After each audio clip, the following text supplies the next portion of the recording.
But I'm not on social media a lot. I don't do a lot of that. I think that's one thing that everyone's like kind of surprised whenever they meet me. They're like, oh, what's your Snapchat? What's your Instagram? I'm like, oh, I don't have it.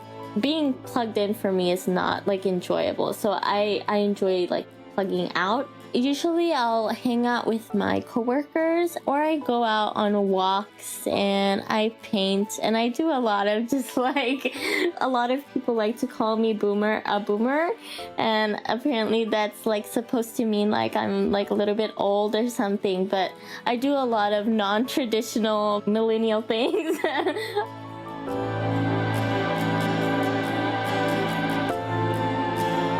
Hey, my name is Habib Ahmed, and you're listening to Popcorn. Each episode, I speak to different guests about idhar udhar ki baatein, small talks about their life, or serious discussions.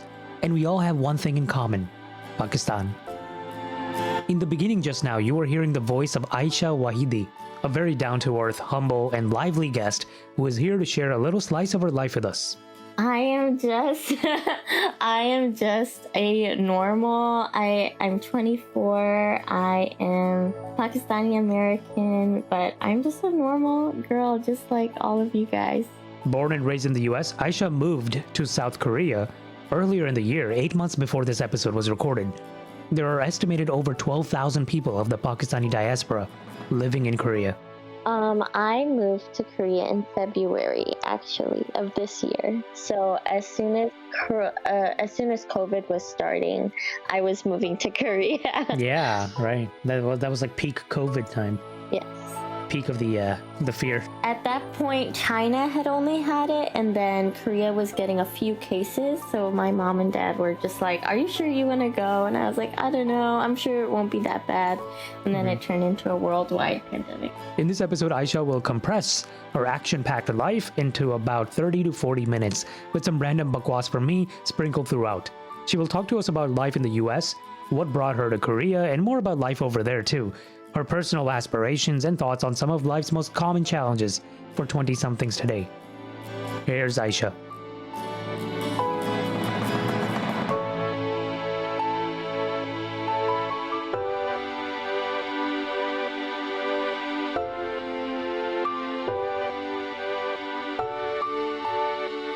I am from the US, so I was born and raised in the US, from St. Louis, and my family is from Nazmabad, Karachi area. So both of my parents are from there, and I still have family over there. But I've never visited for longer than a month, so I can't say I'm from Pakistan. Yeah. But I am of Pakistani descent. Did you come to Korea to study or for work?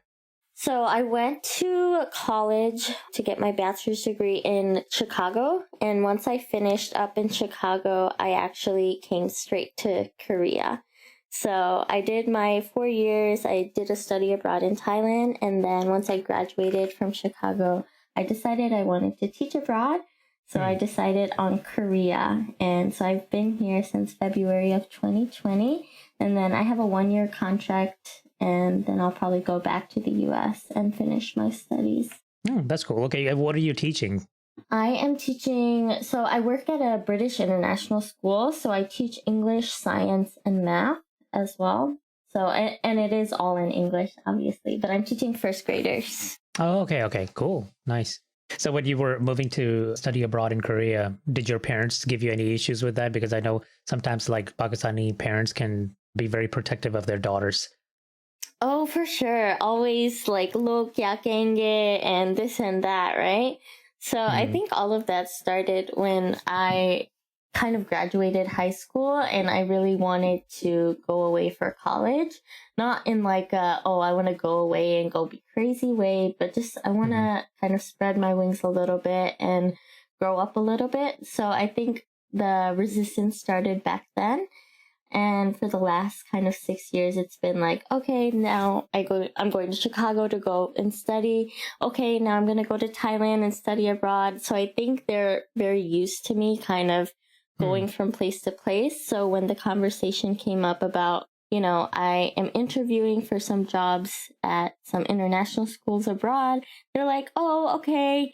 Like typical Ayesha, like, okay, just be safe. And, we, want you to consider this pandemic, but they were for the most part really supportive, and I really appreciate that, and I'm really grateful for that because a lot of Pakistani parents are not. Yeah. So I'm very, very happy for my parents. Was there something that you had to do, some secret maybe, to establish that type of confidence with your parents? Because I think for a lot of Pakistani parents, it's like, if we send a girl somewhere to university or abroad, then she might get corrupted. She might have a bad company. She might make the wrong friends, and, she might start dating or the wrong people, whatever. For sure. I think a lot of it had to just do with my personality. So I never really fit into the whole like Pakistani American, even Pakistani American girl stereotype of just like, oh, she'll go to college, and once she graduates college, she'll do the rishta thing and she'll find a husband. That's never been my like intention or my plan. I've kind of just been like my own person. So a lot of it just had to do like with a lot of back and forth with my parents. And really my dad has been really supportive, but my mom was more like worried about, lo kya kenge, and what are they going to say that, you're this young and you're leaving, and what are you going to be doing there without, family around. So I think my biggest tip would just be like, really speak your mind and give the reasons for why you want to do whatever you want to do. And I think once they really hear your true intentions behind what it is, whether it's going to another city or, pursuing a certain program or whatever it is. Like my parents weren't happy with me becoming a teacher because they were like, oh, you're not going to have any respect. You're not going to get any money. You're not going to be able to take care of yourself. So I had to really convince them like why I wanted to pursue this career and why I want to go to Chicago for school and why I wanted to come here to teach. So I think once they really heard my reasons again and again, and of course it wasn't easy, of course there was a lot of like, arguments involved and everything. But I think at a point you have to be able to voice what it is that you're really passionate about and what it is that you want to do with your life, or else your parents are going to live your life for you and other people are going to live your life for you, Yeah. So I think it's really important to just like be consistent with whatever it is that you want to do and just speak it out. So know what you want and then really be adamant about getting it. Going after it. Yeah. Right. Yeah. Makes sense. Most of my friends back home in St. Louis, all my Pakistani friends, they stayed in St. Louis. They went to school, maybe 20 minutes away from their house. And then there's me. And I'm sure there's a lot of talk about me and what I'm doing with my life, but I'm enjoying, and alhamdulillah, I'm really glad that my parents gave me the freedom and the opportunity to kind of see the world and get an education away from my hometown. What about your family? Are you the oldest in your family? How many siblings do you have? Yes, I am the oldest. I have one sister, and she is 2 years younger than me. So she's still in university now. Right. Okay. But I'm the oldest, 24. I asked Ayesha to tell us a little bit more about life in Korea. So when I came here, I was expecting to be in more of like the Seoul area, but I'm around like 45 minutes away from Seoul, so like the bigger part of the city. So I'm still in a big city, but it's not like the international hub. So that part of Korea is called Itaewon. So if you go to that area, there's a lot of Pakistanis, there's a lot of people from all over the world. But I'm about like an hour and a half drive away from that place. So I'm not I don't have a lot of contact with a lot of other Desis, other Pakistanis, really any other international folk. There are a few people here and there working for Samsung or teaching alongside me in this area, but there's not that many other. But I do have an uncle who is Pakistani, and he actually moved to Korea about 30 years ago. And he married a Korean woman, and I have a cousin who's half Korean, half Pakistani. So he actually has done a lot for just like the Muslim community in Korea and the Pakistani community in Korea. He started his own meat packing business, and he imports halal meat from New Zealand and Australia. And he also started the mosque in an area called Gwangju. So there's 2 mosques that I know of in Korea, but I haven't been to either one. So he started the mosque here. He started that halal meat company. So he is also here. So that's another reason my parents were like, okay, you'll be fine. You know, because my mom was here. So that's really cool, actually, to hear about your cousin. Like he sounds like a real go-getter. Oh, yeah. Very influential. Yeah. How old is he? He is only 14, I believe. Wait, 14? Wow. He's young. Sorry. This is my uncle. His son is my cousin. He's 14. Yeah. I see. So when you were describing earlier, it was your uncle and your cousin, basically. Yeah, yes, got it. Okay. Yeah, I was going to say, like, how did a 14-year-old start a masjid? That's going to be interesting. No. Okay, that's really cool. Yeah, you have some family there, so that gave your parents some confidence. Like, yeah, bachi theek hoegi wahan pe. She's not completely alone. Yeah. Exactly. Yeah. Do you live pretty far away from them, though? Yeah, they live about 2 hours away, so I don't see them too often, but it really made Ramadan a lot easier because I was really like, what am I doing here? Like, nobody even knows like what Ramadan is or anything, so I was just like kind of like, oh, you know, I'm gonna eat later kind of thing. But definitely having them there made it a lot better, and just having like halal meat and just things like that familiar to me were really nice and convenient to have. So I was really lucky that I ended up being in a place where I had family, alhamdulillah. Yeah. By the way, do you speak Urdu? I do speak Urdu. It's not the best, but I do speak Urdu. But good enough. Okay. Yeah, because if I pop some Urdu, I wanted to make sure you understand me. No, pop it all. Yeah, okay, great. Well, I was just going to tell you, even in the US, the university that I went to, you know, they had an MSA, they did have a Muslim community, but I didn't hang out too much with them, and there were still very few Muslims compared to the overall population. And I remember Ramadan was so weird, like so difficult there. Sahri ke liye main uthta tha, like 3 in the morning, and it would be completely dead. So there'd be like no halal food nearby. So I would go downstairs and then I'd just like eat a Subway sandwich, like a tuna melt or something by myself. And it would be like completely dead. Like pretty much all the other kids would be knocked out. And it definitely did not feel like Ramadan. It was very discouraging. Definitely. Yeah, it's a very different feeling when you're away from your family. Even when I was in college, like I had a few Pakistani friends and we would meet up once in a while to do iftar sari. But like besides that, it can be really lonely when you're like away from your family and away from your own like country to just like figure out how to do Ramadan. But I think in a way, it really helped me to figure out like what is really the point of Ramadan, because the point isn't to do like lavish, you know, get-togethers and spend so much money on these dinner parties and everything. I think I really learned a lot just from this whole experience, not just with Ramadan, but just figuring out like what it really means to, you know, connect with yourself and connect with God and everything. So it's been a learning experience for me. Yeah, absolutely. So Korea, right? You were mentioning how your uncle is about 2 hours away. You mentioned a few other places like an hour or so away. I find that so funny because looking on the map, and I was looking at Google Maps right now, actually, Korea doesn't look very big. It's not. Yeah. It's not very big. I think it's just because of like, I don't have a car. So if I had a car, maybe it would be easier to get around. But even with a car, like my uncle came to get me one day from his house and it took like 2 hours with the traffic. The traffic here is really bad.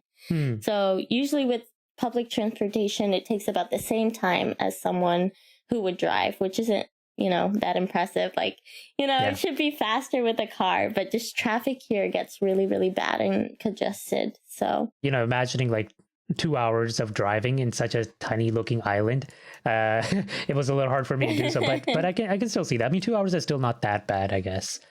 But it's funny because in the US, oftentimes you'll drive 2 hours and you're still not outside of your state yet. Oh, exactly. Yeah, I'm just used to commute. With Chicago, it was just commuting everywhere all the time. So Yeah. it's not too bad for me. But for a lot of people, like commuting, like when they hear an hour and a half to go somewhere, they're like, oh my God, I would never do that. That's like a day trip or something. Yeah, right. Relative. Have you picked up any Korean yet? I have like a basic Korean skill set, like 안녕하세요 is like hello and 감사합니다 is thank you. But with a lot of my coworkers and Korean friends, I just speak English because they speak English. So it's been very convenient for me. So I haven't picked up as much Korean as I would have liked because of that reason. And what about like getting around? Like, what if you want to go shopping or buy something or go to a restaurant?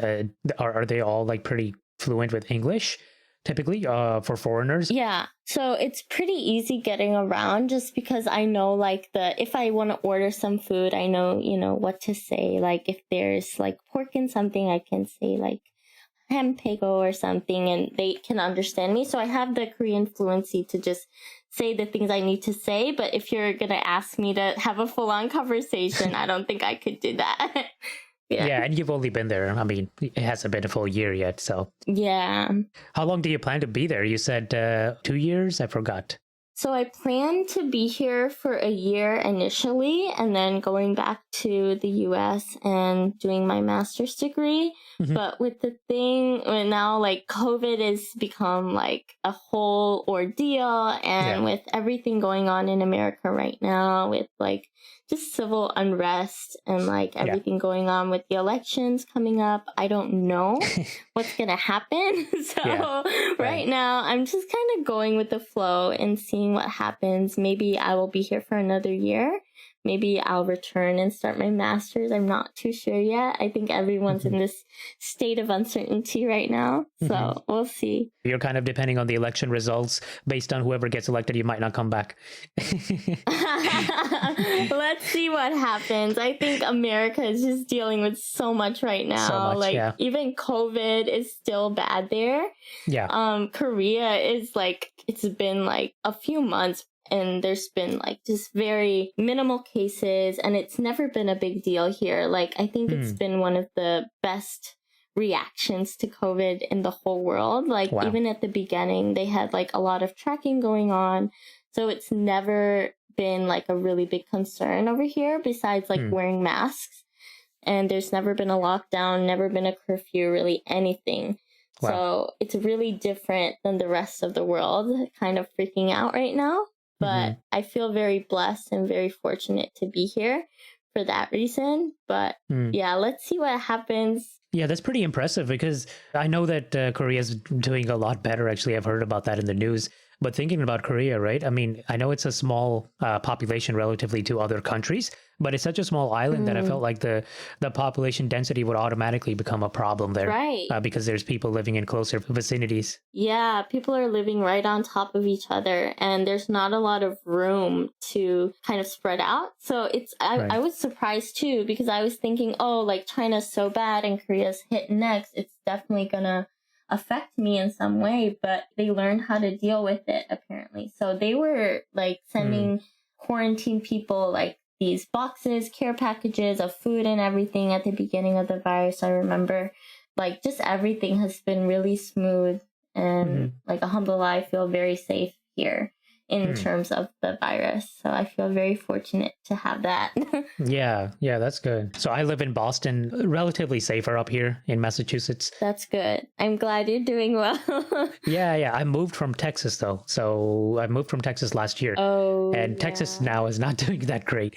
But even Massachusetts, so a lot of the safer states are now getting kind of a second wave. You can see the statistics, the charts going back up now, the lines. Now we're not sure when we are going to go back to work because I've been working from home since February, actually. A lot of people are working from home now, and then a lot of other people have lost their jobs and everything. So at this point, I feel very fortunate to still be employed and still have like just like a job right now because a lot of people are not doing as well. So I feel very thankful for that, to be employed in a safe country, even though like with everything going on, I feel very thankful. Yeah.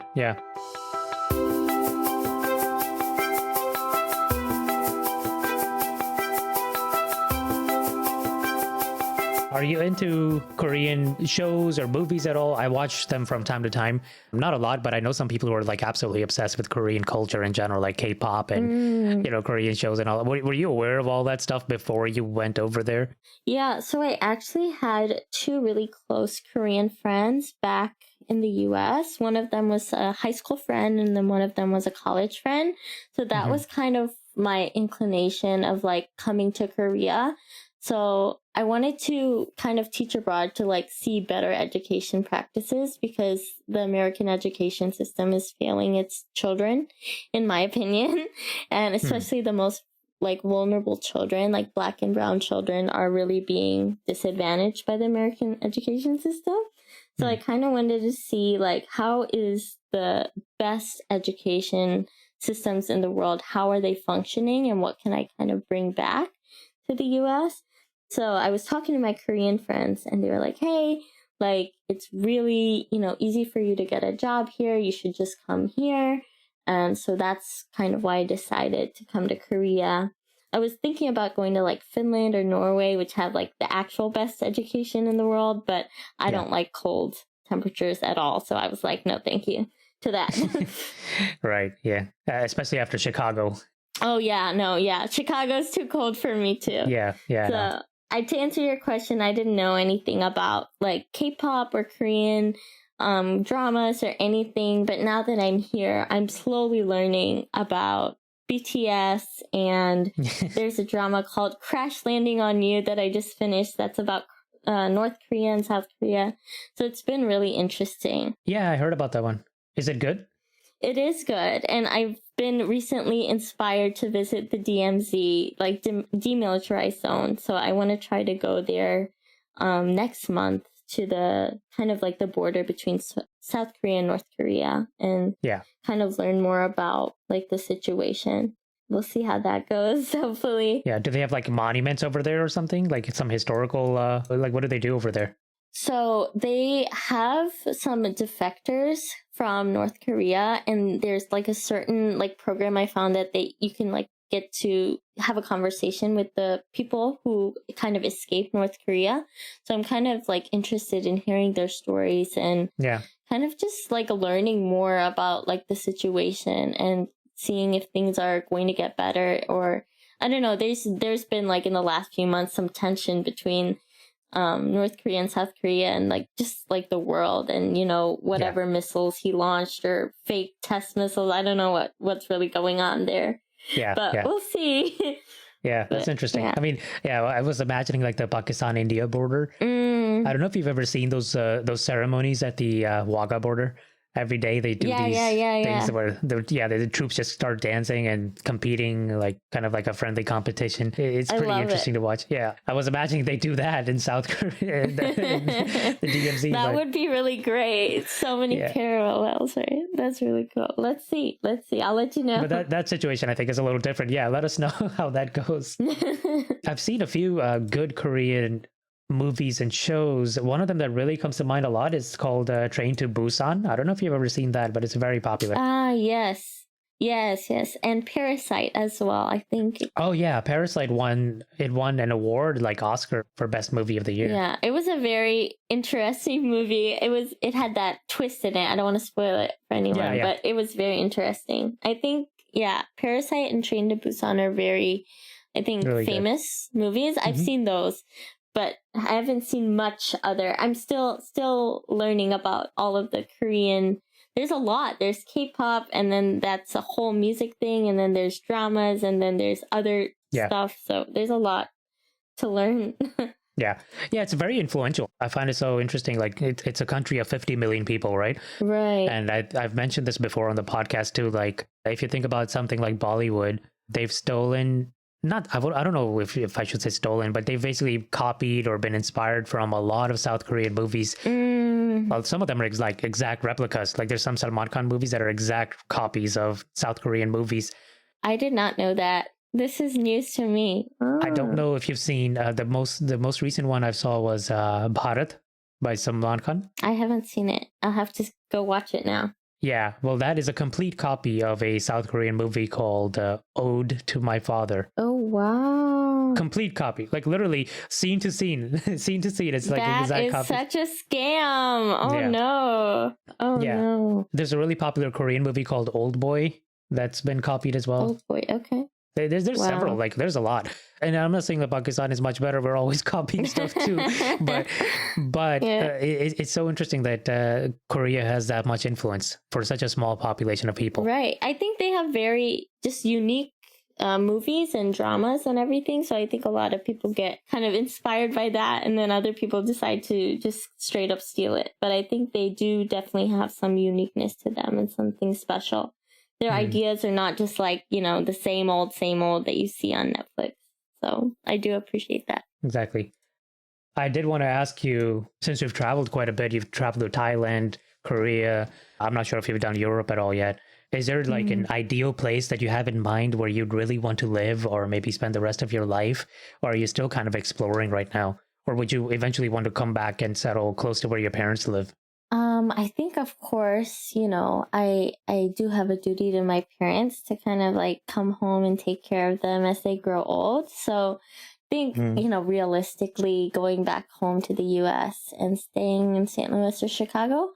But I think if I didn't have that responsibility, if I, lived in a dream world, then I definitely would go and live in Thailand. I really enjoyed just like the relaxed way of life there. Like there wasn't like this whole capitalist scheme there. There was just like just very relaxed, happy people living simple lives.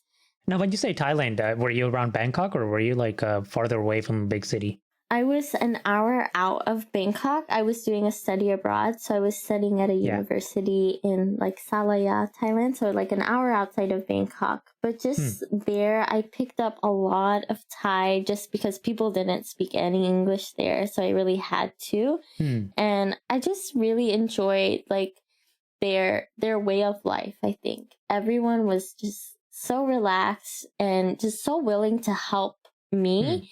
I don't know, other places I've gone, like even like Pakistan and Dubai, like once they found out I was from America, they just like tried to like, I don't know, they tried to like take advantage of me or just like scam me or whatever. But like in my 6 months in Thailand, people could see that I was struggling or whatever, and they were just so helpful and did like so much out of the kindness of their hearts to just like help me out or, help me if I was lost or anything. So I just enjoyed like the way of life there and just like their philosophy. I don't know. It was a very beautiful place and very beautiful people, and I enjoyed it. And the food, of course, was amazing. I enjoy Thai food. So I like Thai food too. Very yummy. I mean, I haven't visited Thailand either. I've traveled very little to Asia. That's been on my list for a while. I want to do that more often. Oftentimes when I think of people going to Thailand, they're usually up to no good somewhere in Bangkok. And then they come back. There's like a big getaway places like Las Vegas outside of the US. Yeah. It has a lot of a bad reputation, but I really like once people see past all of that and just the beaches and everything, there's a lot of culture there and just a lot to learn. So I enjoyed it. So you said you want to, obviously because of your obligation to your parents, you want to settle close to them. That's more realistic. That makes more sense for now. Yeah. Maybe when I retire in old age, I'll go back to Thailand and live in the mountains. And yeah, I always wonder about that too. Like even myself. So even I have a lot of siblings to take care of my parents too. And I'm one of the youngest brothers. So I am the youngest brother actually. Oh, nice. But still, it's like one of those things where our parents are very clingy, you could say. I don't know, in Desi culture in general. Oh, yeah. I agree wholeheartedly. Yeah, my mom, like, even though we're sons, right? And I just got married recently, like 2 years ago. And then all of my brothers were married before me, several years before that. But my mom gets so dramatic. Sometimes she'd be like, "Sare ne shaadi kar liya hai, sare chale gaye hain." They all forgot about me. Yeah, exactly, right? So she's so dramatic. She'll be like, "वो वहाँ पे चला गया है, वो New Jersey चला गया है, वो New York चला गया है, वो सारों ने माँ को छोड़ दिया." And I'm like, "Oh my God, woman!" My mom does it to me every single day, so I feel you. Yeah. I mean, I get it. It's fun to, in my case, I grew up in a big family, right? 5 brothers, 1 sister. So, and this was a typical Pakistani household. At least one of the nice things about it is you have a big family. You're very close to your family. Your siblings are like your best friends. Yes. And you miss those times, right? Before you get married and before you all moved out. Sometimes you miss that time where you're together, play hide and seek together, you're eating together, you're watching cartoons together, Yes. and all that stuff. But eventually everybody grows up, and it's just kind of a bittersweet part of life, right? You have to start your own family at some point in time. You have to just do something for yourself, right? You have to stand up on your own feet. You can't just be watching Right. cartoons forever all the time. Yeah, I think that's something our moms need to realize, is that if they really wanted us to just stay at home and like do nothing and be close to them all the time, then we wouldn't have the chance to like go out into the world and grow and make a difference in whatever, fields that we're working in, or, getting married, having kids, all of that. We can't do that by staying attached to their hip. So it's bittersweet, like you said. I think part of it is you have to make your parents realize that they also left their parents, right? Eventually. And over time, nowadays, it's not like enough for a girl to be, I think a girl shouldn't completely be dependent on a man, right? Either a dad or a husband. Yeah. She needs to be independent first. I agree. I think that's a lot of what my kind of resistance to just like the whole Pakistani way of doing things has been, because a lot of it is just like, because I have friends who have just like gotten engaged and married at, in high school or right after they finished college or whatever. I think that's great. But I think going from your mom's house to your husband's house and just having no time to figure out who you really are or what you really want out of life, I don't know. That's something that I don't want. For some people, that is what they want. That makes them happy. But for me, I kind of want my freedom to kind of figure out some things before I am supposed to get into another family and take care of someone else and, have that responsibility. I just want that kind of room to make an impact and see what I can do and discover my interest in everything. So alhamdulillah, I'm really grateful again to my parents for giving me that opportunity. And even for guys, they wait a little bit longer for guys to get married because they want a guy to have a career and stuff, right? So they won't get married at 18, 19 as often. They usually get married at like 24. As soon as they get their first job, it's like, beta, job mil gaya? Okay, great, let's get you married. And, Great. And some of them go for it, right? But there's a problem there. The problem is that oftentimes, and I'm not saying these are all guys, but I've seen some guys, oftentimes they haven't had that living independent experience. So they've lived with their parents their whole time, right? Their mom is doing their laundry. Their mom is doing their cooking. Their mom's doing everything for them. Yeah, exactly. And then basically they go from that household to their own household, and then they suddenly expect their wife to do all of that. And sometimes a wife wants to be a housewife, so maybe they can divide the responsibilities that way. Yeah, that's fine. But that's not always the case. So for a guy to expect to be babied, just like how they were treated by their mom, and for their wife to act like a second mom. Oh no. Oh hell no. Yeah. Not at all. I can't believe how many Desi guys are still having that mindset, even in the US. And that's why I think every person, it doesn't matter if it's a guy or a girl, every person needs some experience living independently. Like, you should be able to cook some dishes, man, for yourself. Yes. I don't care if you're a guy or a girl. It's not feminine to cook. I love cooking, and I'm a guy. Exactly. I think it's like very, very important. I think that's the good thing about kind of like, I hope not all Desi Americans, but they know that like it's not just the guy's job to bring in all the money and the woman's job to raise the kid.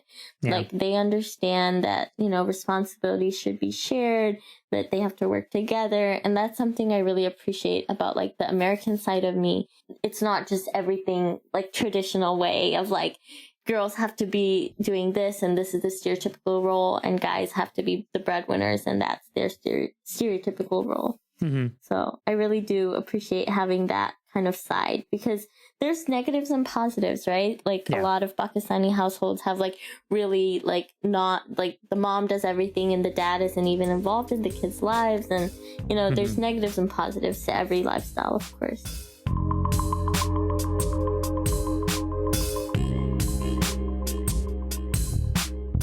Your parents, how desi are they, would you say? Like, do they watch like Pakistani dramas and stuff?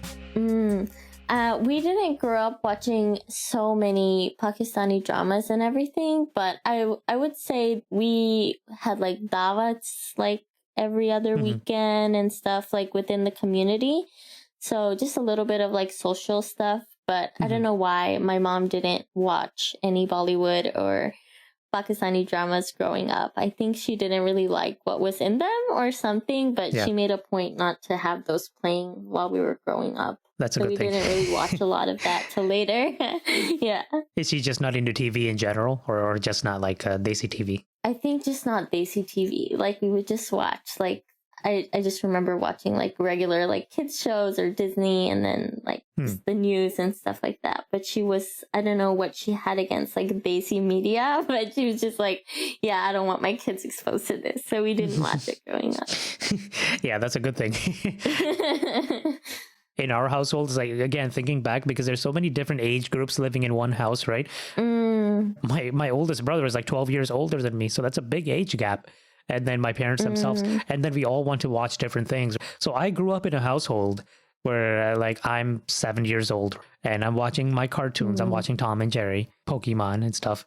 And then at the same time, like right after that, we're watching WWE wrestling with some like really bad stuff. That's great. We're watching R-rated movies. This is all like in one go. And then we're watching Pakistani dramas. So I would watch all that stuff. I watch like the bloodiest stuff. That's great. The bloodiest content, the cursing and all that. What a melting pot. Yeah, exactly. We'd all melt into, and nobody cared. Yeah, my parents were very, very like careful about what we like watched on TV. And I think that's a lot of the reason why we just watched like a lot of like nature shows or like National Geographic. And I think I credit that to like wanting to go to Thailand. I wanted to go to Thailand for the longest time, and I'm pretty sure that's where it all started. Wow. Is from these nature shows and these National Geographic. So I think that's really funny way to tie it all in there. Yeah. But that's amazing because I think it shows how much influence early habits from childhood can have on you. Like you grew up watching nature shows, and that's why you wanted to go to Thailand, and you actually made it happen too. Somehow, alhamdulillah. Yeah, I don't know how I turned out okay. I mean, I think I'm okay after watching all the stuff that I watched. No. Yeah. You're fine. Yeah, my parents didn't really oversee me much, which I kind of appreciate about them. Nowadays, I see, some parents being very protective of their kids and what they play, right? Which I think is a good thing, actually. Like, you're not allowed to play shooting games, but I was playing shooting games when I was 9 or 10. Thankfully, I don't have a gun. I don't plan to get a gun. I don't plan to get into a gang or anything like that. So.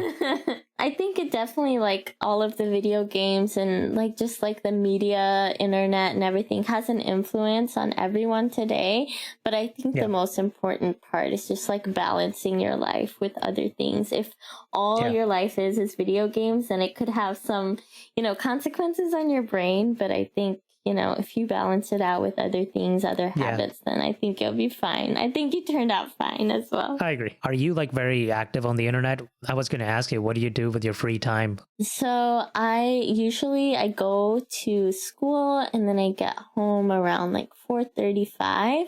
And then I usually try to cook something. I'm not really good at cooking. So usually my cooking is like boiling some pasta and putting some pasta sauce and calling it a night. But I'm not on social media a lot. I don't do a lot of that. I think that's one thing that everyone's like kind of surprised whenever they meet me. They're like, oh, what's your Snapchat? What's your Instagram? I'm like, oh, I don't have it. So usually, usually for me, it's better to not get involved with all of that. I don't know. I've seen like myself just like being plugged in for me is not like enjoyable. So I enjoy like plugging out or just like not being plugged in. So a lot of the things I do is just like painting or reading and watching. I do watch YouTube videos. I do enjoy YouTube videos. But besides that, I'm not very active on social media or anything. I don't use them. I don't see a lot of benefit for myself personally. But maybe in the future, I will, realize that I cannot stay disconnected in a very connected world. We'll see. But for now, I'm doing my best to stay off just for my own mental health. That's good because YouTube, I guess, yeah, it is social media, but it's different because YouTube, you're not really interacting with people. You're just watching content. You're just watching videos, right? Yeah. Whereas when you, like, I've noticed this about myself. Like, I'll open Twitter. I don't really use Twitter much, but Instagram or something, right? And then I'll be part of this global type of content feed, which contains a lot of drama, right? There's a lot of celebrities fighting each other. Right. And then you hear political stuff, and then you get angry for no reason. Like just sitting in my house, reading stuff that doesn't even affect me, really. Exactly. I just get mad. And I think it's good to stay informed, though. I think it's good to stay informed and not live in like some kind of dreamland, but also to a point you have to kind of protect your mental health and just not internalize all of the negativity going on around you, because it can really affect, your mood and stuff. So you have to balance everything that you take in. Usually I'll hang out with my coworkers, and then I have some Korean friends as well that I had back in the US, so I hang out with them as well. Or I go out on walks and I paint, and I do a lot of just like a lot of people like to call me a boomer, and apparently that's like supposed to mean like I'm like a little bit old or something, but I do a lot of non-traditional millennial things. For me, it makes me happy. For whatever, if Twitter makes you happy, then have Twitter. But for me, I'm just happier going out and having coffee with a friend, face-to-face conversations, or phone calls even. I prefer those over all of texting. The other stuff. Yeah, I'm not a fan of texting. I send voice messages a lot, like, typical WhatsApp, voice messages a lot. So typical Daisy like that. So you're basically an old soul. Yeah, I guess so, yeah.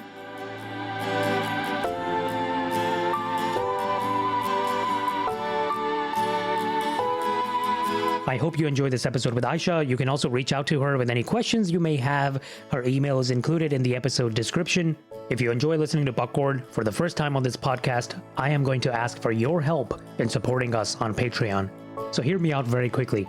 I started this podcast in 2018, and this is a side hobby for me, which I manage along with a full-time job and family.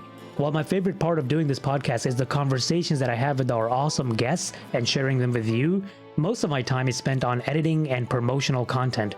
Each episode of Popcorn takes about 4 to 6 hours of editing, during which I carefully cut and tune up the conversations for the best possible listening experience. Along with this work, I currently pay out of pocket for all expenses related to the podcast, including the hosting fees, advertising fees, subscriptions, artwork, etc. And make no mistake, I absolutely love doing this podcast and have no plans to stop doing it anytime soon.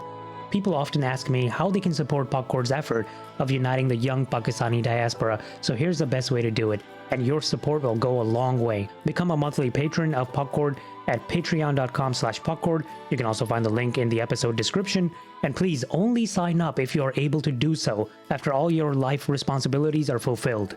I wish you and your family the best of health and happiness. We really appreciate your support. Shukriya. Thanks. I will stay in touch. Sounds good. Have a good day. All right. Allah Hafiz. Allah Hafiz.